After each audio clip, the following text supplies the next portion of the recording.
کہ قرآن ہر دور کے افق پر ایک خورشید تازہ کے مانند طلوع ہوتا ہے۔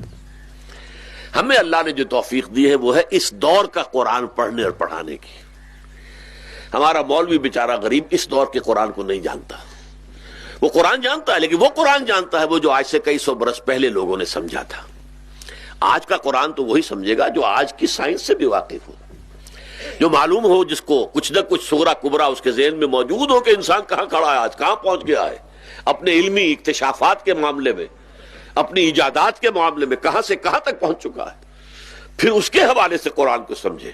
اور قرآن کی نئی نئی گہرائیاں اس میں سے نکل کر آئیں گی، جس کے لیے حضور فرماتے ہیں کہ لا تنقضی عجائبہ، اس کے عجائب کبھی ختم نہیں ہوں گے، ولا یخلق عن کثرت الرد، اور یہ کہ یہ بار بار کے پڑھنے سے اس کے اوپر کوئی بوسیدگی طاری نہیں ہوگی، ولا یشبع منہ العلماء، علماء کبھی سیر ہی محسوس نہیں کریں گے کہ بس لے لیا جتنا لینا تھا، اب اس سے زیادہ کھانا میں نہیں کھا سکتا، بھائی میں سیر ہو چکا، اب نہیں، اعلیٰ سے اعلیٰ ڈش بھی پیش کریں، بھائی نہیں بس میں اور نہیں لے سکتا۔ لیکن یہ کہ ایسی بات قرآن کے بارے میں کبھی نہیں آئے گی۔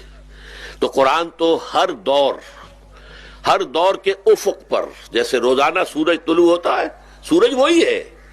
لیکن روز جو طلوع ہوتا ہے تو یہ ایک اور نئی دنیا ہے،